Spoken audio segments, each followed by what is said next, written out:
Recently US president Donald Trump UAE business பர்பஸ்க்காக visit பண்ணார். அது எல்லாத்துக்குமே தெரியும். அவர் விசிட் பண்ணி போன வாட்டி பயங்கர கேள்விகள்.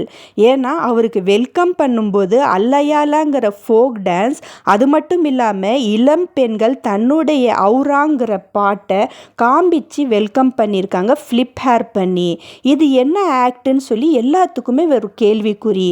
அதே போல் விமென்ஸ் ஹேண்ட் ஷூக் பண்ணியிருக்காங்க. இதுவும் ஒரு ப்ரொஹிபிட்டட் ஆக்ட் இன் இஸ்லாம்னு சொல்லப்படுது. பிகாஸ் இஸ்லாம் நான் மெஹரமல்லாதவர்களோடு ஹேண்ட் ஷூக் கொடுக்கறதும் இந்த மாதிரி தலைமுடி ஓப்பன் பண்ணி காட்டுறதும் ப்ரொமோட்டே பண்ணாது. ஆல்சோ இஸ்லாத்தில் மாடஸ்டி இருக்கிறனால, ஹயா இருக்கிறனால, ஒருத்தங்க ஒன் செல்ஃபை கவர் பண்ணி இருக்கிறனால ரெஸ்பெக்ட் தான் கொடுக்குது விமென்ஸுக்காக. ஒரு பியர் மாதிரி கன்சிடர் பண்ணி அவங்களுக்கு பயங்கர ரெஸ்பெக்ட் கொடுக்குற இஸ்லாத்தில் இந்த மாதிரி ஷாத்தானிக் ஆக்ட் டெஃபினெட்லி நோன்னு சொல்லி இஸ்லாம் சொல்லுது.